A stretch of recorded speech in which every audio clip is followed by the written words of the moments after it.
Hermann Wilhelm Göring, uno de los hombres más poderosos y temidos del Tercer Reich, héroe condecorado de la Primera Guerra Mundial, se convirtió en un fiel seguidor de Hitler desde los primeros años del nazismo y rápidamente ascendió hasta ocupar cargos clave. Fundador de la Gestapo, comandante de la Luftwaffe y designado sucesor del Führer. Su ambición, su carisma y su brutalidad lo convirtieron en una figura central en la consolidación del régimen nazi y en la maquinaria de guerra que devastó Europa. Pero la historia de Göring también está marcada por la corrupción, la decadencia y la caída. Su adicción a la morfina, su gusto desmedido por el lujo y los saqueos de arte y sus errores estratégicos al frente de la Luftwaffe, pronto lo hundirían en la desconfianza incluso dentro del propio Reich. Hermann Wilhelm Göring nació el 12 de enero de 1893 en un sanatorio de Marienbad, aunque su registro oficial quedó asentado en Rosenheim, dentro del Reino de Baviera. Fue el cuarto hijo de Heinrich Hans Göring y Franziska Tiefenbrunn. Su padre, Heinrich, había tenido una vida marcada por el servicio al Estado alemán. Contrajo un primer matrimonio del cual nacieron 5 hijos y más tarde, a la edad de 45 años, contrajo nuevas nupcias con Franziska en Londres, mientras cumplía una misión diplomática encomendada por Otto von Bismarck.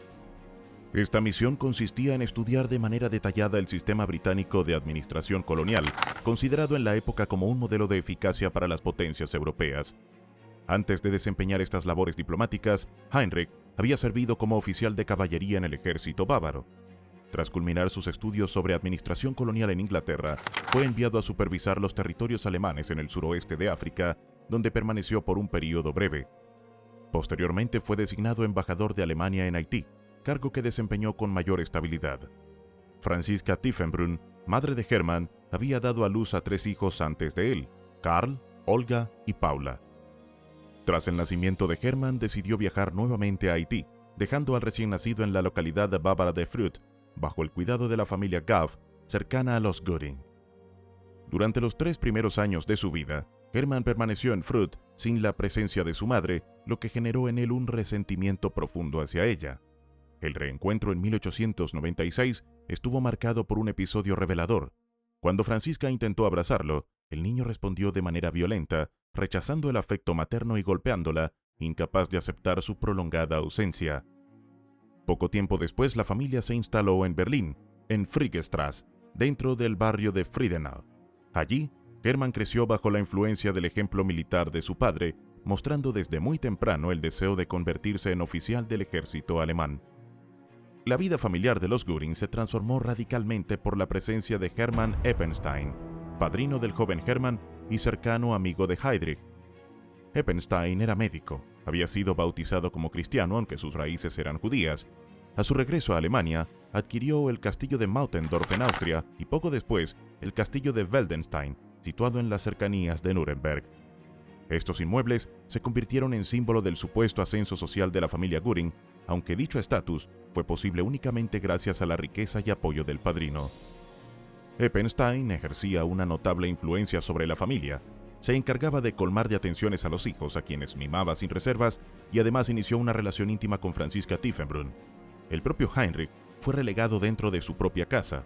Cuando el padrino visitaba a la familia, ocupaba las mejores habitaciones, mientras que Franziska se instalaba cerca de él. Heinrich, por su parte, era ubicado en la planta baja, apartado de los espacios principales y con escasa participación en la crianza de sus hijos. Desde allí, observaba cómo Eppenstein asumía funciones de consejero en temas familiares, desde la educación de los niños hasta asuntos relacionados con el matrimonio y la administración de recursos. Hermann creció en un ambiente donde la disciplina paterna estaba ausente y en el que Eppenstein representaba la figura de poder. Sin embargo, al mismo tiempo, el joven resentía la relación entre su madre y el padrino. Aún así, fue un niño consentido descrito como el mimado de papá. Su educación temprana reflejó este carácter indisciplinado. En 1900, abandonó su primera escuela en Frut. En 1904, fue enviado por sus padres a un internado en Ansbach. Allí desarrolló una actitud desafiante. Gastó su último dinero en un billete de tren para huir de la institución y antes de marcharse, cortó todas las cuerdas de los instrumentos musicales de la escuela. Pese a las insistencias de sus padres para que regresara, Hermann se negó. Consideraba que las reglas estrictas de aquel lugar eran insoportables.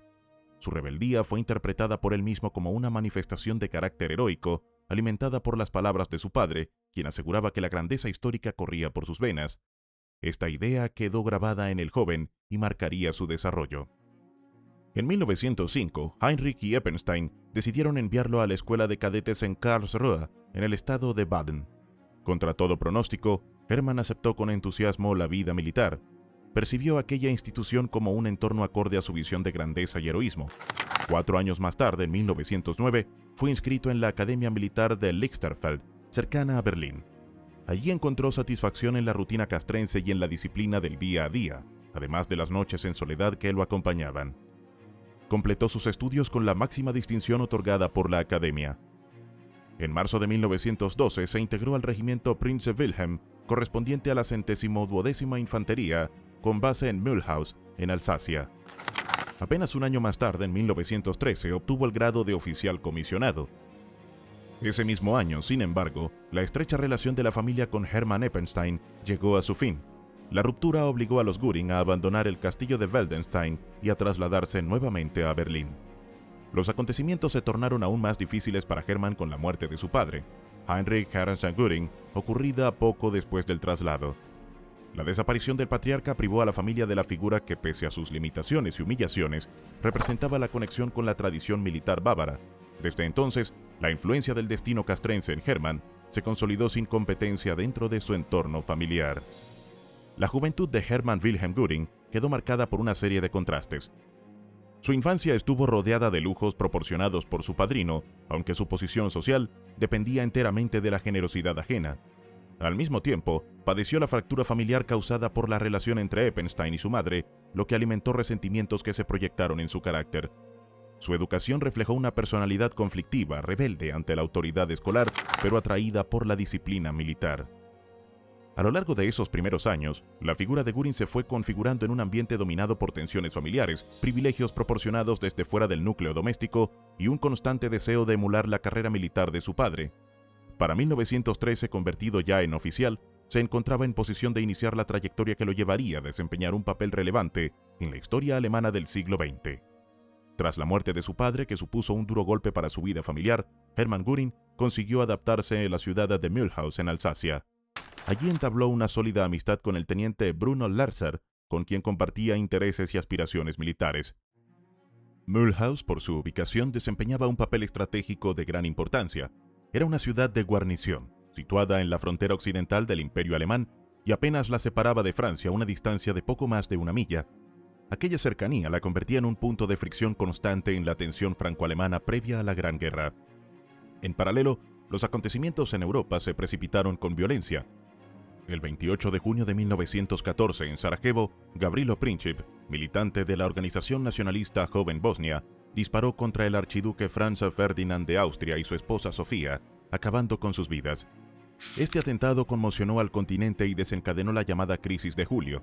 En cuestión de semanas, la red de alianzas políticas y militares entre las potencias europeas se quebró y desembocó en la declaración de la Primera Guerra Mundial. Cuando la contienda comenzó, el teniente Göring y sus hombres recibieron órdenes de retirarse tras el río Rin, en busca de una posición defensiva más firme que protegiera el territorio. El repliegue alemán dejó a Mühlhaus expuesta y las tropas francesas ocuparon la ciudad con rapidez. La primera misión de Göring consistió en un reconocimiento sobre las posiciones enemigas. Sin embargo, arrastrado por la tensión del momento, no se limitó a observar, sino que lanzó un ataque que obligó a los franceses a abandonar temporalmente la localidad. Como prueba de aquella acción, capturó 4 caballos de dragones galos y regresó con ellos a la base. Al día siguiente, Göring condujo a su pelotón en una incursión poco convencional. Entraron en la ciudad montados en bicicleta y sorprendieron a las tropas francesas, provocando una breve escaramuza que terminó en desorden entre los defensores. El éxito lo envalentonó y, con el objetivo de conseguir un golpe de mayor resonancia, elaboró un plan para capturar al general Paul Pot, comandante de las fuerzas francesas en la zona. Sin embargo, durante la operación, un soldado nervioso del pelotón efectuó un disparo prematuro que delató la posición alemana. Descubiertos, los hombres de Göring se vieron obligados a retirarse sin resultados, lo que dejó al joven oficial frustrado por haber perdido una ocasión de gloria militar inmediata. Aún así, la experiencia adquirida lo consolidó como un subalterno competente y fiable. Su carrera se vio interrumpida de manera inesperada por un brote de reumatismo que lo obligó a ser hospitalizado en Freiburg. Desde allí mantuvo contacto con Lerser, quien había logrado ingresar en una escuela de aviación militar. La creciente importancia de la Fuerza Aérea despertó en Göring el deseo de formar parte de ella y solicitó formalmente su traslado. La petición fue rechazada por sus superiores, pero él decidió actuar por iniciativa propia. Organizándose sin autorización, se aseguró un lugar en el entrenamiento como aviador. Este acto de indisciplina le valió la comparecencia ante un consejo de guerra, aunque nunca llegó a ser sancionado. En lugar de castigo, recibió una asignación en el Destacamento Aéreo de Campaña número 25, adscrito al Quinto Ejército, bajo las órdenes directas del príncipe heredero Friedrich Wilhelm. Göring se reencontró con Lerser y ambos iniciaron misiones de reconocimiento que exigían volar sobre las líneas enemigas para registrar gráficamente trincheras, fortificaciones y emplazamientos de artillería. La pareja combinaba funciones. Mientras Lerser pilotaba, Göring se encargaba de fotografiar y dibujar los detalles e incluso disparar con pistola cuando el avión volaba bajo. Su labor resultó tan destacada que recibieron la Cruz de Hierro de primera clase por valentía en combate. Durante la primavera de 1915, Göring perfeccionó sus habilidades en la observación aérea y aprendió a transmitir mensajes en código Morse desde el avión, lo que aumentó su utilidad en el campo de batalla. Su primer mensaje enviado desde el aire, cargado de ironía, se convirtió en anécdota entre sus compañeros. La situación bélica no tardó en complicarse. Un ataque aéreo francés contra el cuartel del príncipe heredero coincidió con la visita de la princesa heredera Cecilia. Göring y Lerser repelieron la ofensiva disparando contra un avión enemigo y arrojando una pequeña bomba sobre un aeródromo francés. Esta acción llevó a Göring a improvisar la instalación de una ametralladora en su aparato, lo que lo convirtió en el primer aviador alemán en llevar este tipo de arma en combate. La mejora de la tecnología aérea inspiró a Göring a dar un paso más, convertirse en piloto. Volvió a Freiburg, completó el entrenamiento sin sufrir accidentes y en octubre de 1915 recibió el título de Jagdflieger, es decir, piloto de caza. De inmediato se incorporó al Jagdstaffel V, un escuadrón recién creado para combatir en el frente occidental. En noviembre, entró en acción contra un bombardero británico, Handley Page. El aparato enemigo, de grandes dimensiones para la época, contaba con 2 tripulantes, piloto y artillero. Gracias a la agilidad de su aviatik, Göring logró maniobrar hasta inutilizar la defensa del artillero, pero pronto fue rodeado por varios cazas Sopwith. En medio del combate, su motor y el tanque de combustible fueron alcanzados y él mismo sufrió una herida. El impacto lo dejó al borde de la inconsciencia, pero recuperó el control a tiempo de sacar la aeronave del picado y realizar un aterrizaje de emergencia en un cementerio cercano a un hospital de campaña. Allí fue rescatado y operado de urgencia por una lesión grave en la cadera. En el fuselaje de su avión se contabilizaron más de 60 agujeros de bala. Su recuperación se prolongó durante más de un año, periodo en el que la aviación de combate evolucionó rápidamente hacia un estilo de enfrentamiento descrito como duelos aéreos entre caballeros modernos. Mientras tanto, su compañero Lerser ascendió al mando del escuadrón de campo número 26 con base en Mühlhaus. En 1916, Göring se reincorporó a su lado y su reputación como piloto ya era conocida. Fue condecorado con el León de Sachen con espadas, la Orden de Karl Friedrich y la Medalla de Hohenzollern de tercera clase. En marzo de 1917 se le otorgó el mando del Escuadrón Aéreo número 27, desplegado desde el mismo aeródromo que el Escuadrón de Lerser en Flandes. Ambos cuerpos se integraron más tarde en una unidad mayor, la Jagdschwader, bajo el liderazgo de Manfred von Richthofen, célebremente apodado el Barón Rojo. La organización se convirtió en la fuerza aérea de élite del Imperio Alemán en el frente occidental. En 1918, Alemania lanzó una gran ofensiva contra la Triple Entente. Durante esos meses críticos, Richthofen fue abatido en abril, un hecho que alteró de manera significativa la moral alemana. La muerte del Barón Rojo abrió un vacío en la cadena de mando que favoreció el rápido ascenso de Göring. En mayo, mientras se preparaba para despegar, su ayudante lo detuvo para informarle que había sido distinguido con el Pour le Mérite, la más alta condecoración prusiana al valor. Poco después, el capitán Reinhardt asumió el liderazgo de la Jagdschwader, pero murió en un accidente al pilotar un avión experimental que Göring había probado recientemente. El 7 de julio de 1918, Göring fue designado comandante de la Jagdschwader. En una ceremonia solemne, recibió el emblema de mando de Richthofen, un bastón simbólico que había pasado de mano en mano entre los anteriores jefes de la unidad. Göring conservaría aquel bastón durante toda su vida, como símbolo de posición alcanzada en los últimos meses de la Gran Guerra. Ascenso político y el Putsch de Múnich. Cuando la Primera Guerra Mundial llegaba a sus últimos días, las órdenes dirigidas a los aviadores alemanes se volvieron cada vez más contradictorias. El 10 de noviembre de 1918, Hermann Göring y su escuadrón recibieron instrucciones de entregar sus aviones a las fuerzas estadounidenses, mientras simultáneamente se les ordenaba evacuar todo su equipamiento hacia Darmstadt. La confusión no se detuvo allí. Al día siguiente, 11 de noviembre, la noticia oficial del armisticio llegó a las tropas. Junto a esta comunicación, se impartió la orden de detener cualquier movimiento de evacuación, pero Göring la ignoró deliberadamente. Ordenó que sus pilotos volaran hacia Darmstadt. Sin embargo, la interpretación de sus instrucciones no fue uniforme. Algunos aviadores se rindieron según lo previsto ante las fuerzas francesas en Estrasburgo, mientras otros, confundidos por la ambigüedad, aterrizaron en Mannheim. En esta ciudad, consejos de soldados y obreros que se habían rebelado habían confiscado sus armas. La noticia alcanzó rápidamente a Göring, quien reaccionó con determinación. Se dirigió al aeródromo con el resto de su escuadrón y amenazó con disparar si no se devolvían los armamentos. Ante la firmeza de Göring, los revolucionarios cedieron y el escuadrón continuó su ruta hacia Darmstadt, donde, siguiendo órdenes precisas, destruyeron sus aviones para evitar que cayeran en manos enemigas. Tras estos acontecimientos, Göring recibió una baja honorífica de la Fuerza Aérea Alemana con el rango de capitán en Aschaffenburg, Baviera. En ese periodo, descubrió una habilidad que hasta entonces había permanecido latente: su capacidad como orador. Entre sus hombres, Göring adquirió notoriedad por sus discursos vehementes, en los que denunciaba lo que consideraba la traición al pueblo alemán al ejército que tanto había sacrificado durante la guerra. Con el tiempo, estos discursos se convirtieron en una de sus herramientas más efectivas para movilizar seguidores y consolidar su liderazgo. Tras su retiro temporal del ejército, Göring adoptó un estilo de vida itinerante. Pasó varios meses en Dinamarca, donde permaneció en relativa calma, explorando territorios y manteniendo contacto con la aviación civil. Fue en 1920 cuando recibió la invitación del conde Erich von Rosen, explorador y terrateniente de renombre, para acompañarlo en un vuelo hacia su finca en el lago Baden. El viaje se vio afectado por condiciones meteorológicas extremas, nieve y vientos que dificultaban el aterrizaje. Finalmente, lograron descender sobre el lago congelado, ya de noche. Ante la imposibilidad de regresar, Göring fue acogido por el conde para pasar la noche en el castillo. Allí conoció a Karin von Kantzow, hermana de la esposa del conde, y la relación se consolidó rápidamente durante la velada, marcada por cantos y conversaciones que revelaban afinidades personales y culturales. Karin, 5 años mayor que Göring, estaba separada de su esposo sueco y tenía un hijo de 8 años.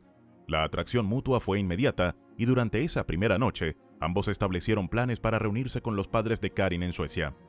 Su familia estaba compuesta por su padre, el barón Karl von Frick, oficial del ejército sueco, y su madre, la baronesa Houdini Birneshafak, de ascendencia inglesa.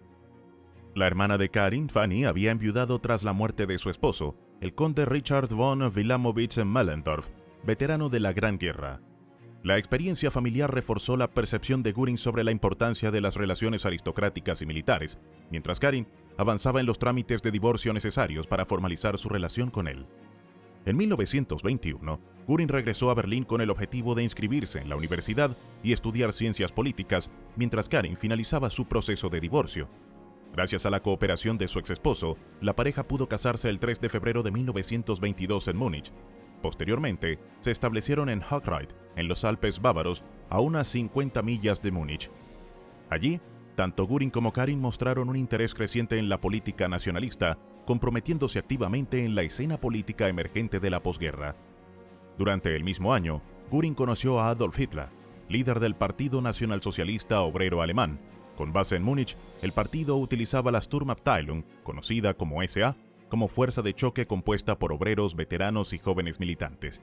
La experiencia militar de Göring lo convirtió en un candidato ideal para dirigir las SA.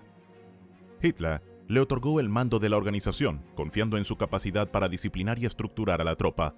Göring estableció como primer objetivo la consolidación interna de la SA, disciplinando a sus miembros y asegurando que siguieran estrictamente las órdenes de la cúpula del partido. En paralelo, buscó reclutar a jóvenes idealistas dispuestos a dedicar su tiempo y energía al movimiento, así como a trabajadores que reforzaran la base social del partido nazi. Los logros de Göring en la Primera Guerra Mundial le proporcionaron reconocimiento entre nacionalistas y contrarrevolucionarios, quienes lo veían como un líder capaz de frenar la expansión comunista. Hitler reconoció públicamente su eficacia, distinguiéndolo de otros líderes de la SA como Ernst Röhm. Göring y Hitler formaron un dúo improbable. El primero, un oficial altamente condecorado y con experiencia militar, y el segundo, de origen humilde y limitado, a rangos menores en la guerra. Esta relación consolidó la autoridad de Göring dentro del partido y facilitó su papel en la reorganización de la SA. La pareja se trasladó a Obermansing en Múnich, una vivienda modesta que pronto se convirtió en un lugar de encuentro para reuniones del partido nazi. Allí, Göring conoció a figuras fundamentales como Rudolf Hess, piloto de guerra, Alfred Rosenberg, autoproclamado filósofo, y Ernst Röhm, oficial con acceso a arsenales y depósitos de armas. Si bien Röhm y Göring mantenían relaciones competitivas, ambos resultaban esenciales para la estructuración del partido.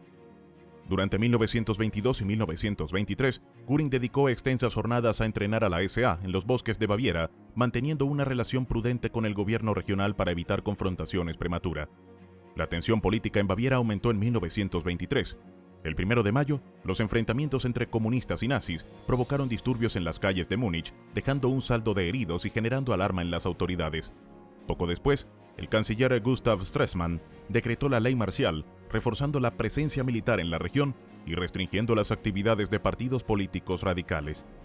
Entre las organizaciones controladas por el gobierno se encontraba la Reichswehr Negra, vinculada a la sociedad secreta FEM, conocida por su violencia y extremismo. La reacción de Hitler y Göring ante estas medidas fue inmediata. Buscaron apoyo del general Lossow para organizar un levantamiento contra el gobierno de Stresemann, pero sus esfuerzos resultaron infructuosos. El 8 de noviembre de 1923, una oportunidad clave se presentó. Gustav von Kahr, comisario estatal de Baviera junto al coronel Hans von Seisser y el general von Lossow, anunció una reunión en la cervecería Burgerbraukeller ante 3.000 asistentes. Hitler interpretó la convocatoria como un intento de declarar la independencia de Baviera y decidió adelantarse con un golpe de acción directa. Esa noche irrumpió en el salón de cerveza, saltó sobre la mesa y disparó al techo, proclamando el inicio de la Revolución Nacional. Göring tomó la palabra para tranquilizar a la multitud, asegurando que no había motivos de alarma y que estaban aliados con la población. Durante la confusión, los ministros del gobierno fueron coaccionados para formar un supuesto gabinete provisional bajo la supervisión del general Ludendorff, quien llegó al lugar sin conocimiento previo de los planes y expresó su indignación. La situación se deterioró rápidamente, los ministros abandonaron la sala y Kahr trasladó discretamente el gobierno a Regensburg, asegurando la lealtad del ejército y distribuyendo panfletos contrarios al partido nazi. En medio del caos, Göring mantuvo el control de la SA, coordinando movimientos y asegurándose de que los hombres permanecieran organizados a pesar de los reveses. La noche del golpe, Göring se mantuvo atento también a la vida personal, preocupándose por la salud de Karin y la reciente pérdida de su madre. Mientras tanto, Röhm tomó control de un cuartel militar en Múnich, adelantándose a las acciones de Hitler y Göring. A la mañana siguiente, Ludendorff decidió que la columna nazi marcharía hacia el centro de la ciudad, confiando en que ni la policía ni el ejército abrirían fuego contra ellos debido a su reputación. Para las 11 de la mañana, la fuerza nazi inició su avance por las calles de Múnich, marcando un episodio que quedaría registrado en la historia política de Alemania como el fallido golpe de noviembre. En las primeras horas de aquella jornada, la columna de aproximadamente 3.000 militantes avanzó hacia el corazón de Múnich, siguiendo un plan que pretendía asegurar posiciones estratégicas en la ciudad. Su ruta inicial los llevó al puente Ludwig, punto clave que conectaba la periferia con el centro urbano. Sin embargo, al llegar encontraron un cordón de policías armados bloqueando el paso. Hermann Göring, figura prominente del movimiento, se adelantó sin compañía para parlamentar con los oficiales. Con voz firme, anunció que el grupo mantenía rehenes y que de producirse un ataque, estos serían ejecutados junto con quienes se opusieran. Bajo esa presión, la fuerza policial optó por retirarse parcialmente y permitió el avance, aunque decomisó las armas a los manifestantes como medida preventiva. La marcha continuó por Zweibrückenstraße en dirección al Ministerio de Guerra, donde Ernst Röhm y sus hombres permanecían sitiados. Para alcanzar el edificio, la columna debía atravesar la estrecha Residenstraße, un callejón ya ocupado por agentes armados dispuestos a resistir. Los nazis exigieron la rendición inmediata del cordón policial, pero la tensión acumulada desembocó en disparos. En la confusión, la formación se dispersó. Göring fue alcanzado en la ingle, cayendo al suelo con una herida grave y sangrando profusamente. Miembros de la SA lo retiraron del lugar y lo llevaron hasta la vivienda de un comerciante de muebles, Balin, y su esposa Ilse, ambos judíos. Allí recibió atención improvisada mientras Ilse intentaba detener la hemorragia con recursos domésticos. Al caer la noche y consciente de la gravedad de su estado, los acompañantes de Göring lo trasladaron discretamente al cuidado del profesor von Ach, quien intentó estabilizarlo con métodos médicos más avanzados. En paralelo, Karin Göring, su esposa, arribó al lugar y fue informada de que el general von Lossow había emitido una orden de arresto en su contra. Con el marido inmovilizado y en estado crítico, Karin emprendió gestiones urgentes para evitar su captura. Solicitó ayuda a conocidos en la región alpina y consiguió apoyo en Garmisch, donde se preparó un traslado clandestino. Göring llegó a Garmisch debilitado y febril. Sus heridas se reinfectaron y su recuperación se volvió lenta y dolorosa. A pesar de la discreción, su paradero se difundió y la policía bávara procedió a arrestarlo, ubicándolo bajo custodia en un hospital local. Afuera comenzaron a reunirse simpatizantes que organizaban manifestaciones a favor del dirigente. Gracias a la insistencia de Karin y a la colaboración de algunos agentes condescendientes, se montó una operación secreta para sacarlo del país. En pocos días, Göring cruzó la frontera austríaca y fue internado en un hospital de Innsbruck para someterse a una cirugía urgente. Tras la operación, padeció fiebres altas y dolores intensos que obligaron a los médicos a administrarle morfina 2 veces al día. Esa dependencia se transformó en un problema crónico. Hitler, consciente de la fragilidad de la situación política, le prohibió regresar a Alemania para evitar un juicio inmediato por el golpe fallido. Göring quedó así relegado al exilio sin posibilidad de defenderse en los tribunales. En febrero de 1924 recibió su primera encomienda política fuera de Alemania, pronunciar un discurso en una convención nacionalista en Innsbruck.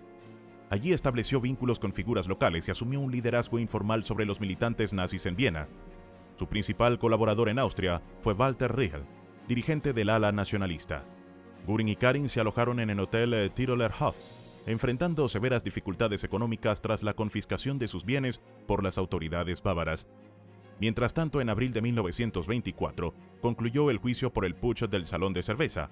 Erich Ludendorff fue absuelto, mientras Adolf Hitler y otros dirigentes nazis fueron declarados culpables. Göring fue juzgado in absentia y también hallado culpable. Solicitó amnistía sin obtener respuesta. Lejos de destruir al partido nazi, el proceso judicial avivó su causa y le permitió ganar un escaño en el Reichstag en las elecciones posteriores. Los Göring salieron de Austria y viajaron a Italia. En Roma, fueron recibidos por Benito Mussolini, quien conversó extensamente con ellos sobre el fracaso del golpe en Múnich y sobre las perspectivas del movimiento en Alemania. Tras aquella breve estancia, se trasladaron a Suecia para atender a la madre de Karin. Sin embargo, la salud de ella empezó a deteriorarse de forma alarmante, manifestando crisis epilépticas cada vez más frecuentes. La situación doméstica se agravó aún más con la adicción de Göring a la morfina. En 1927, Paul von Hindenburg fue elegido presidente de Alemania y promulgó una amnistía política que incluyó a Göring, permitiéndole regresar al país. Una vez en suelo alemán, Göring se dedicó a reconstruir su fortuna personal y su red de contactos políticos. Sin embargo, su antiguo cargo en la SA había sido asumido por Frank von Pfeffer, un aristócrata con influencia financiera crucial para Hitler, lo que limitaba la capacidad de Göring para recuperar posiciones dentro de la organización. A pesar de sus dificultades económicas, Göring fue aceptado de nuevo en el partido nazi y enviado a Berlín para consolidar recursos. Allí sus contactos en la industria aeronáutica demostraron su valor. Erhard Milch, alto ejecutivo de Lufthansa, le consiguió un puesto como representante comercial de Bavarian Motor Works. Gracias a la base financiera, Göring solicitó a Hitler participar como candidato en las elecciones al Reichstag. Se enfrentó a Otto y Gregor Strasser, líderes de una facción izquierdista del partido, finalmente expulsados por su divergencia ideológica. La capacidad de Göring para relacionarse con la élite social contrastaba con la incomodidad de Hitler en reuniones informales, lo que hizo que Göring fuera un activo político esencial. En las elecciones, el partido nazi obtuvo resultados limitados, pero tanto Joseph Goebbels como Hermann Göring consiguieron escaños parlamentarios. Con su nuevo salario, Göring pudo restablecer su economía familiar y mudarse con Karin a un apartamento moderno de 5 habitaciones en el número 7 de Badenschen Straße. En su papel de diputado, Göring integró el Comité de Comunicaciones, órgano que supervisaba también la sección de aviación. Desde allí impulsó un aumento de fondos para la industria aérea alemana, que permanecía controlada por sus conocidos de Lufthansa. Lo presentó como un imperativo patriótico y estratégico, orientado a fortalecer la defensa aérea nacional. Esta política, además, servía para atraer a los grandes industriales hacia el partido nazi mediante contratos y promesas de inversión. El 25 de septiembre de 1931 falleció la madre de Karin en Estocolmo. Karin apenas estaba lo bastante recuperada para asistir al funeral. El 17 de octubre del mismo año, debilitada por la tuberculosis, murió de insuficiencia cardíaca. Göring, devastado por su pérdida, regresó a Berlín tras las ceremonias fúnebres y se volcó por completo a su labor política. A partir de entonces, la vida política alemana se vio marcada por una sucesión de gobiernos inestables. Cancilleres renunciaban con frecuencia y las negociaciones en el Reichstag se volvían cada vez más tensas. Mientras tanto, Göring intensificó sus contactos con sectores empresariales y fortaleció su influencia dentro del partido. Sus gestiones en materia de aviación se orientaban a expandir la infraestructura y el poder industrial alemán, sentando las bases de lo que más tarde sería un componente clave en la estrategia militar del país. Finalmente, tras meses de crisis y negociaciones políticas, el 30 de enero de 1933, Adolf Hitler fue nombrado canciller del Reich. El ascenso del partido nazi al poder ejecutivo se produjo con una explosión de entusiasmo en la prensa y celebraciones masivas en las calles de Alemania. En ese contexto, Göring emergió como uno de los líderes mejor posicionados dentro del nuevo orden, portador de la experiencia adquirida en el exilio, del prestigio parlamentario y de las redes económicas que había cultivado durante años. Crecimiento y posicionamiento en el Tercer Reich. La trayectoria de Hermann Göring dentro del Tercer Reich comenzó con una acumulación sin precedentes de cargos estratégicos. En el gabinete de Adolf Hitler ocupó simultáneamente 3 funciones clave: ministro sin cartera, ministro del Interior de Prusia y comisario del Reich para la aviación. El puesto sin cartera le dio la función de actuar como emisario diplomático y portavoz del régimen, representando a la Alemania nacionalsocialista en negociaciones sensibles y recibiendo plena autorización para hablar en nombre del gobierno. La cartera prusiana le concedió autoridad directa sobre la policía en el territorio más extenso y decisivo del país, una posición que en la práctica lo situó por encima de los antiguos canales administrativos. Su papel en la aviación, en tanto, le abrió el camino para erigir desde cero la nueva Luftwaffe, que más adelante se convertiría en el brazo aéreo del Tercer Reich. Göring mantuvo además la presidencia del Reichstag hasta que los nazis disolvieron la Cámara el 5 de marzo de 1933.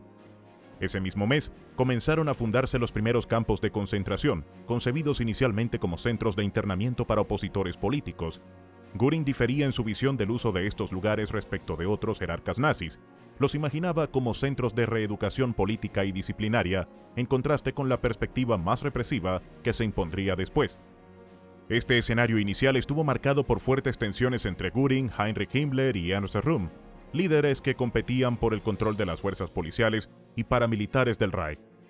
Para contrarrestar la influencia de sus rivales, Göring organizó en Prusia una fuerza policial secreta destinada a vigilar y neutralizar la actividad de opositores y de facciones internas. Esa fuerza, que más tarde se conocería como Gestapo, se convirtió en su principal instrumento de poder.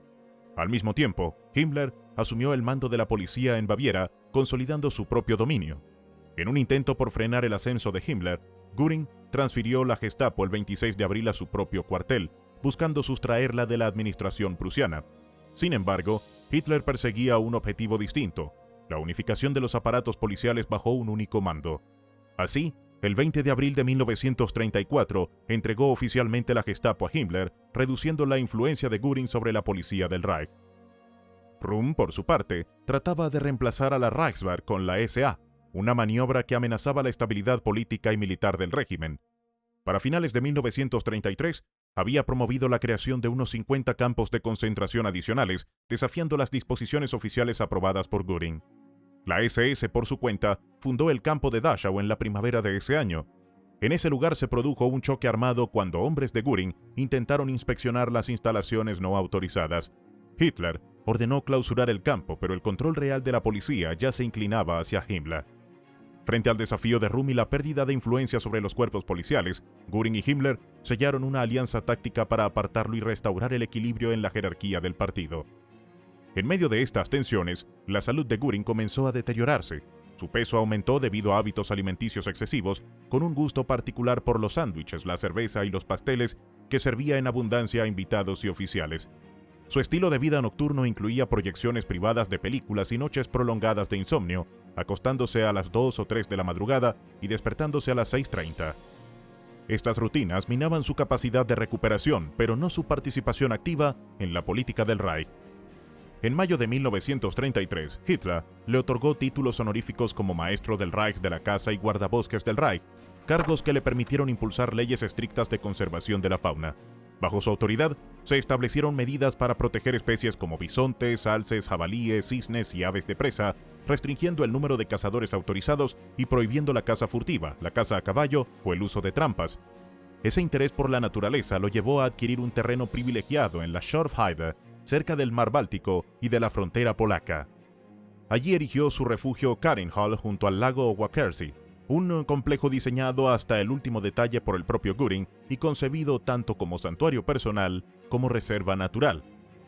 Poco antes de perder la Gestapo, su colaborador Robert Dills le presentó un aparato para interceptar conversaciones telefónicas adquirido en el extranjero. Göring ordenó utilizarlo para vigilar a altos cargos nazi, recibiendo informes constantes que incluían incluso burlas sobre él mismo. Entre las escuchas más comprometedoras figuraron las conversaciones entre el ministro de Defensa Werner von Blomberg, Röhm y Karl Ernst, en las que se confirmaba la hostilidad de Röhm, quien lo llamaba el cerdo Göring, y Herr Reaction. La ocasión de actuar llegó cuando Röhm propuso una conferencia conjunta entre la SA, la SS y la Reichswehr, lo que elevó el resentimiento de oficiales del ejército hacia la SA. En junio de 1934, Hitler y su círculo más estrecho se desplazaron a Bad Wiese, donde irrumpieron en el hotel Hanselbauer, arrestando a Röhm y a los líderes de la SA. Al mismo tiempo, Göring dirigía redadas en Berlín, ordenando personalmente arrestos en la sede de la SA y supervisando la eliminación de los cuadros más influyentes de Röhm. Aquella purga quedaría conocida como la Noche de los Cuchillos Largos, un golpe interno destinado a consolidar el poder nazi mediante la supresión de facciones rivales. El 10 de abril del 35, Göring pidió en matrimonio a la actriz Emmy Sonnemann, con quien mantenía una relación desde 1932. La boda se convirtió en un acontecimiento nacional, con calles decoradas, tropas alineadas y tráfico detenido para la procesión. Hitler actuó como padrino y proclamó a Emmy primera dama del Tercer Reich. Tras la ceremonia, la pareja se retiró a Karinthal con un pequeño séquito y visitó la tumba de Karin antes de partir hacia Wiesbaden y posteriormente a Yugoslavia para su luna de miel. Göring alcanzó su máxima jerarquía militar el 4 de febrero de 1938 al ser nombrado Reichsmarschall tras el despido de 6 generales críticos del régimen y la autoproclamación de Hitler como comandante en jefe de las Fuerzas Armadas. En marzo de ese año supervisó la anexión de Austria al Reich. Aunque presionado por el partido austríaco para intensificar la propaganda antisemita, Göring mostró reservas, incluso reconociendo en privado su admiración por compositores y pintores judíos. En conversaciones con su esposa llegó a afirmar que los judíos eran como cualquier otra persona pero un poco más inteligentes, diferenciando entre judíos buenos y malos, y evitando participar en discusiones sobre exterminio impulsadas por Goebbels y Himmler. El 2 de junio de 1938 nació su única hija, Eda, con Hitler como padrino. Al año siguiente, el 1 de septiembre de 1939, las fuerzas alemanas invadieron Polonia y Göring se convirtió en el heredero designado de Hitler. Sin embargo, pronto surgieron desacuerdos estratégicos.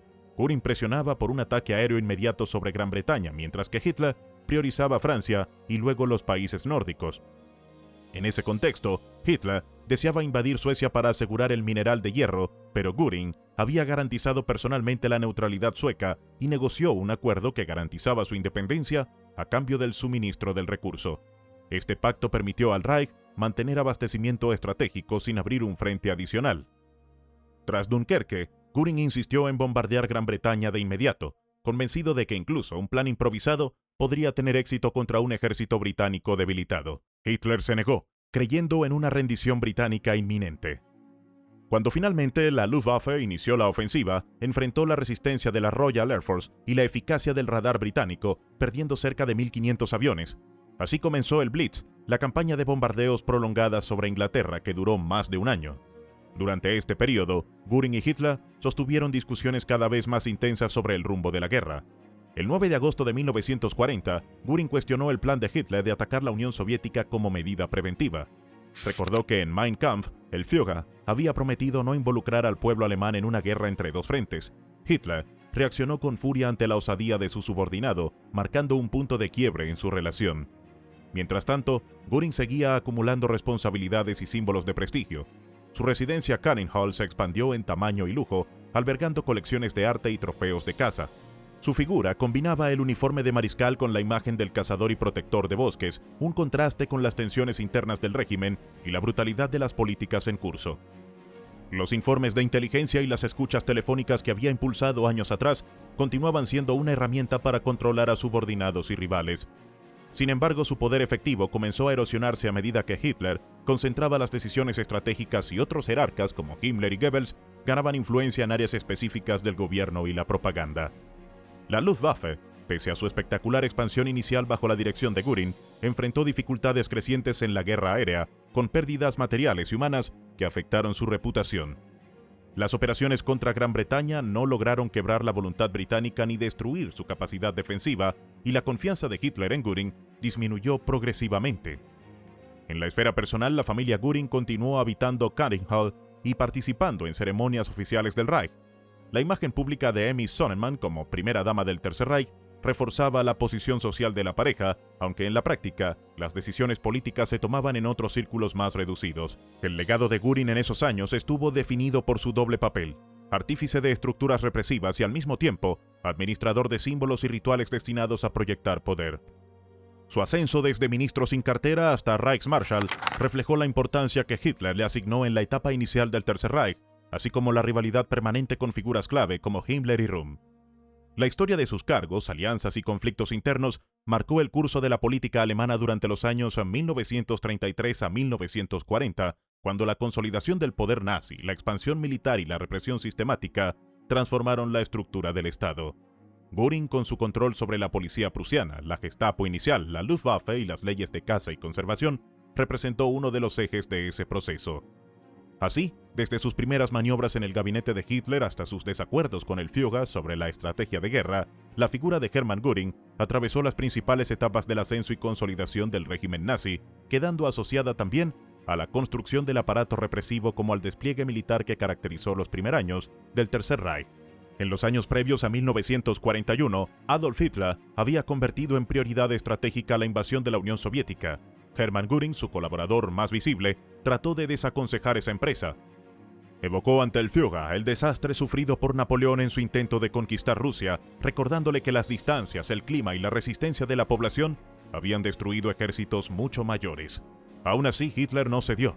Consideraba inevitable un enfrentamiento con Moscú y el Estado Mayor siguió elaborando planes ofensivos.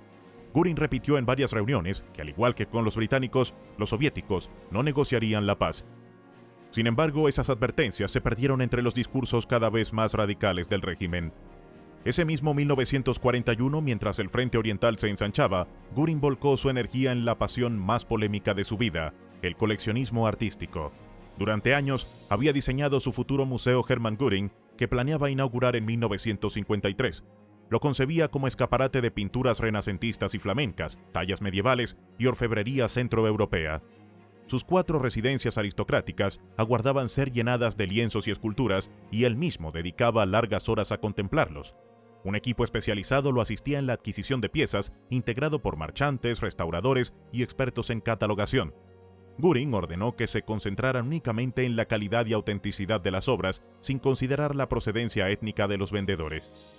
Mientras se promulgaban nuevas leyes antijudías, Göring utilizó su influencia para permitir que ciertos marchantes judíos escaparan a Suiza, presentándolo como un gesto pragmático para preservar el flujo de obras valiosas. Paralelamente, colaboró con museos europeos, entre ellos el Louvre, para crear depósitos subterráneos destinados a proteger obras maestras de los bombardeos. Pero bajo esa apariencia de conservación se desarrollaba un saqueo sistemático. Trenes cargados de pinturas y esculturas salían hacia Alemania para nutrir colecciones privadas y públicas del Reich. El registro minucioso de estas apropiaciones quedó en manos de Andreas Hoffa y su asistente Gisela Limberger, quienes se catalogaron y fotografiaron cada objeto, anotando precios, restauraciones y fechas de venta. El 31 de julio de 1941, Göring firmó un documento que marcaría un punto de inflexión. Encomendó a Reinhard Heydrich, el hombre de confianza de Himmler, realizar las preparaciones necesarias para una solución total de la cuestión judía. De esa orden surgió la conferencia de Wannsee celebrada en enero del 42, donde Heydrich delineó el exterminio masivo de judíos europeos en campos construidos específicamente para tal fin.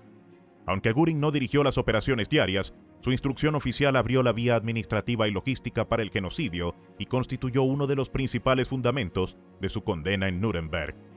Para finales de 1941 y entrando en 1942, la campaña contra la Unión de Repúblicas Socialistas Soviéticas se encontraba estancada. El Reich carecía de personal, logística y tecnología para aplastar al Ejército Rojo. La resistencia soviética, unida a los inviernos severos, deterioraba las líneas de suministro. Göring seguía al mando del trabajo, la moneda y el racionamiento hasta que el 21 de marzo de 1942 anunció que Fritz Sauckel tomaría el control de la asignación laboral. Bajo Sauckel, la esclavitud industrial se extendió por Europa del Este. millones de trabajadores fueron forzados a rendir hasta morir en fábricas y proyectos de construcción. Esta transferencia de autoridad alivió a Göring de tareas administrativas, pero al mismo tiempo consolidó el aparato de trabajo forzoso. Las tensiones entre Hitler y Göring se intensificaron. La Luftwaffe, incapaz de frenar los bombardeos aliados, se veía sobrepasada. Las pérdidas de aparatos y pilotos se multiplicaban. Hitler exigió ofensivas aéreas suicidas contra Inglaterra y Göring, angustiado, no pudo revertir la orden ni renunciar.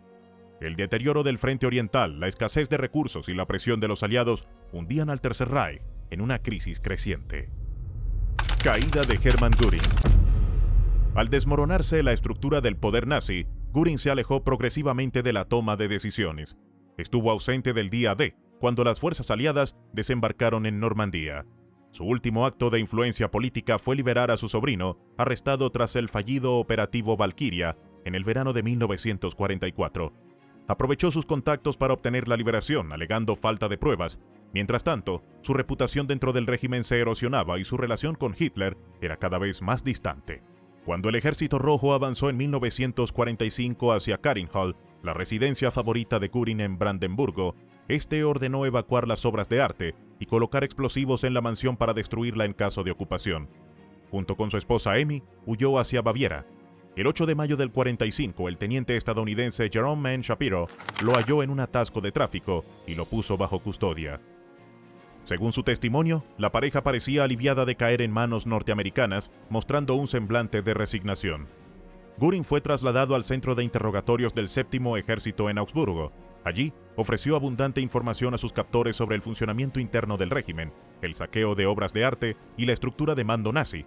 Los oficiales estadounidenses describieron su carácter como frío, calculador y seguro de sí mismo, muy lejos de la caricatura publicada en la prensa aliada. Posteriormente fue enviado al Hotel Palace de Mondorf en Luxemburgo, convertido en prisión temporal para dirigentes nazis. Allí compartió instalaciones con Joachim von Ribbentrop, Karl Dönitz, Albert Speer y otros jerarcas del régimen. El fiscal Robert M. Kempner, antiguo funcionario prusiano despedido por Göring en 1933, preparaba la acusación por crímenes contra la paz, crímenes de guerra, crímenes contra la humanidad y conspiración. Antes del juicio, Göring fue desintoxicado de la morfina que consumía desde hacía años y perdió peso de forma notable. La custodia era estricta, con inspecciones inesperadas para evitar contrabando o intentos de fuga. En Nuremberg, Göring intentó mantener unidos a los demás acusados, presionando para que presentaran una defensa común. Sin embargo, Speer y otros se apartaron de su liderazgo, mostrando cooperación parcial con la fiscalía. El coronel Burton C. Andrews, comandante de la prisión, redujo la influencia de Göring separando cuidadosamente los grupos de prisioneros y limitando sus interacciones. Esta estrategia debilitó el control informal que ejercía entre los acusados. Durante el juicio, los fiscales presentaron documentos que probaban su papel en la instauración de la solución final y en el saqueo de arte europeo. Los testigos describieron la brutalidad del sistema de trabajo forzoso y su implicación en las políticas económicas del Reich. La fiscalía resaltó también su orden directa del 31 de julio del 41 como evidencia de su responsabilidad administrativa en el genocidio. Condenado en los 4 cargos principales, Göring solicitó morir fusilado como soldado, alegando su pasado como as de combate en la Primera Guerra Mundial. Su petición fue rechazada y se reforzó la vigilancia para impedir suicidios. Las ejecuciones estaban programadas para la madrugada del 16 de octubre de 1946. La noche anterior, Göring recibió visitas rutinarias de oficiales y médicos. Todo parecía normal. Conversó con el capellán Henry Garrick y con varios guardias, mostró buen ánimo y habló extensamente. A las 21:30 el Dr. Floyka y el teniente Arthur McLinden le administraron su píldora nocturna y se retiraron 3 minutos después. A las 22:30, el soldado Harold Johnson tomó el relevo en la guardia. A las 22:44, Johnson observó que Göring yacía inmóvil. Cuando los oficiales superiores entraron en la celda, ya estaba muerto por envenenamiento con cianuro. Dejó 2 cartas, una refutando la condena y la otra despidiéndose de Emmy. En comunicaciones previas, había alardeado de tener siempre un vial de veneno. Tras su muerte, Joachim von Ribbentrop fue el primero en ser ahorcado. Los demás condenados siguieron en intervalos breves, completando la serie de ejecuciones en aproximadamente 1 hora y 15 minutos. Los cadáveres fueron depositados en ataúdes simples, llevados a un crematorio bajo estricta vigilancia y posteriormente incinerados. Las cenizas se dispersaron para evitar que se convirtieran en lugares de culto. Las operaciones de recuperación de arte se prolongaron durante meses. Los aliados, con la información proporcionada por Göring y otros detenidos, localizaron depósitos y bóvedas en Alemania, Austria y Francia. Muchas piezas regresaron a sus países de origen, mientras que otras quedaron en manos soviéticas tras la ocupación de Berlín. La documentación elaborada por Hosfer y Limberger resultó esencial para el proceso de restitución. El itinerario carcelario de Göring incluyó interrogatorios sobre su papel económico en el Reich, sus relaciones con empresas privadas y su intervención en el tráfico de materias primas. Los investigadores revisaron contratos, órdenes ministeriales y comunicaciones internas. Las pruebas apuntaban a su implicación directa en la explotación de recursos de territorios ocupados y en el empleo masivo de mano de obra esclava. Durante las sesiones del tribunal, los jueces analizaron también su conducta como comandante de la Luftwaffe. Se examinaron sus decisiones en la Batalla de Inglaterra, su papel en la defensa aérea del Reich y la pérdida progresiva de la superioridad aérea alemana. Se le responsabilizó de haber aprobado ataques indiscriminados contra poblaciones civiles y de no haber impedido atrocidades cometidas por unidades subordinadas. En paralelo, se investigó su vida privada. Los interrogatorios revelaron su adicción prolongada a la morfina, su ostentación en banquetes y uniformes, así como sus relaciones con la élite cultural y financiera del Reich. Las autoridades aliadas evaluaron el alcance real de su coleccionismo y el destino de las piezas más valiosas. El proceso judicial se desarrolló entre 1945 y 1946, con decenas de testigos y miles de documentos. La Fiscalía presentó filmaciones de campos de concentración, testimonios de supervivientes y órdenes firmadas por altos dirigentes nazis. En este contexto, la figura de Göring apareció como la de un dirigente experimentado, versado en asuntos militares y económicos, pero también como un actor clave en la maquinaria de represión y exterminio. La ejecución estaba programada para realizarse con una secuencia estricta, pero el suicidio de Göring alteró el orden previsto. La seguridad del recinto fue revisada y los guardias fueron interrogados para determinar cómo había obtenido el cianuro. Nunca se estableció con certeza si recibió ayuda externa o si había mantenido oculto el veneno desde su captura. Mientras se procesaban las últimas fases del juicio, los aliados continuaban recopilando pruebas sobre el saqueo cultural europeo. Archivos completos aparecieron en castillos, monasterios y túneles. Los documentos con sellos oficiales de la Luftwaffe y el cuartel general del Reich reforzaron la acusación contra Göring y otros jerarcas. La compleja red de adquisiciones, ventas y transferencias de arte fue reconstruida con detalle. El desenlace en Nuremberg cerró un capítulo judicial, pero dejó abiertas múltiples líneas de investigación sobre la estructura interna del Tercer Reich. La documentación incautada permitió trazar el mapa de responsabilidades y jerarquías. El nombre de Göring quedó asociado a decisiones políticas, económicas y militares de gran alcance y a la orden administrativa que dio origen a la Conferencia de Wannsee. En los meses posteriores, los equipos aliados rastrearon los depósitos donde se habían guardado objetos confiscados a coleccionistas privados y a comunidades enteras. Muchos fueron restituidos, otros quedaron en litigio. La red de funcionarios, marchantes y transportistas que colaboró con Göring durante la guerra se vio obligada a declarar o enfrentarse a cargos.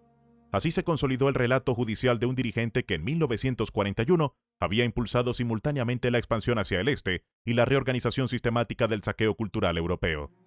Su orden del 31 de julio de aquel año permaneció como documento clave para comprender el salto de las políticas antisemitas a la planificación logística del genocidio.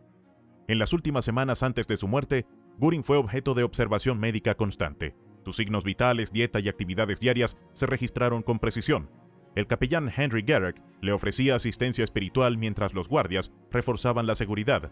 Sin embargo, el 15 de octubre de 1946, Göring se mostró inusualmente locuaz, despidiéndose con gestos amables. Esa misma noche, consumó el suicidio que evitó su ejecución pública. El operativo posterior incluyó el levantamiento de informes forenses, la incautación de su celda y la recopilación de pruebas sobre cómo se introdujo el veneno. El incidente supuso un contratiempo para las autoridades aliadas, que habían preparado una ejecución ejemplar para mostrar el triunfo de la justicia internacional sobre los principales líderes nazis. Con su muerte por cianuro, concluyó el proceso judicial contra el segundo hombre más poderoso del Tercer Reich. Los archivos de Nuremberg conservaron sus declaraciones, interrogatorios y correspondencia, que durante décadas sirvieron de base para reconstruir la historia administrativa y militar del nazismo. ¿Cómo un solo hombre pudo pasar de ser un as de combate en la Primera Guerra Mundial a convertirse en uno de los principales artífices del saqueo cultural y del genocidio organizado del Tercer Reich? Te leemos en los comentarios.